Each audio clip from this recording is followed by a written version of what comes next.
Fight Dang and welcome to Ampi's Kitchen, Cooking with Love. Today's recipe, Pannekoek or Dutch pancakes.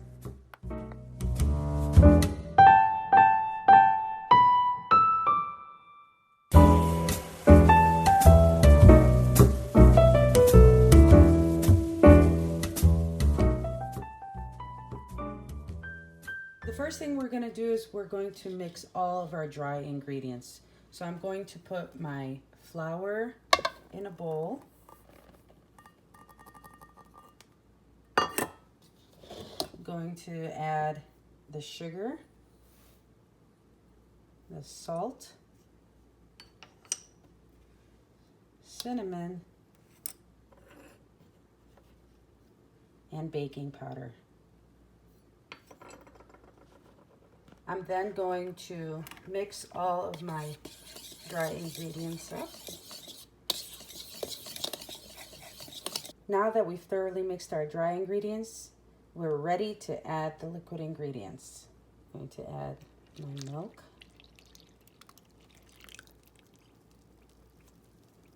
vanilla, and I'm going to crack my 3 eggs into the bowl.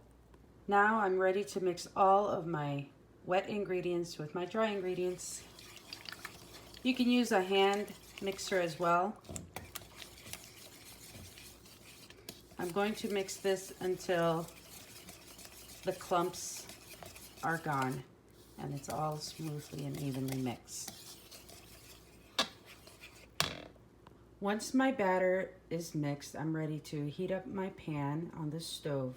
I'm going to heat it up to a medium high, and then I'm going to coat the bottom of the pan with some butter. So you're going to turn on your oven, and then I take a stick of butter and I rub it all along the bottom of the pan. Once it gets warmer, it should melt. The idea is to put enough grease on the bottom so that the crepes don't stick. Once your pan is nice and warm, you're going to scoop up some of the batter and you're going to pour it into the pan. Now the key is that you pour and you rotate the pan at the same time in order to create an even layer of the crepe. So I pour and I tilt my pan and I make it go in a circle.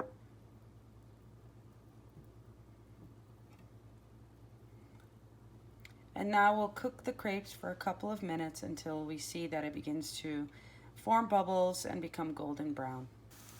Okay, I'm ready to check. I take my spatula, run it around the edges of the crepe, and I simply flip it over. And then I let the other side cook. We are ready to remove the crepe from the pan. Now what I like to do, sometimes you can put a filling in, you can put fresh fruit, or you can simply roll your crepe. You can drizzle some syrup or even jam or some confectioner sugar. Here are our finished crepes, or as we call them in Dutch, Pannekoek, and these were drizzled with some honey and sprinkled with some powdered sugar. You are more than welcome to put whatever topping or filling you would like. So until next time, thank you for joining us in Ampi's Kitchen. Bye.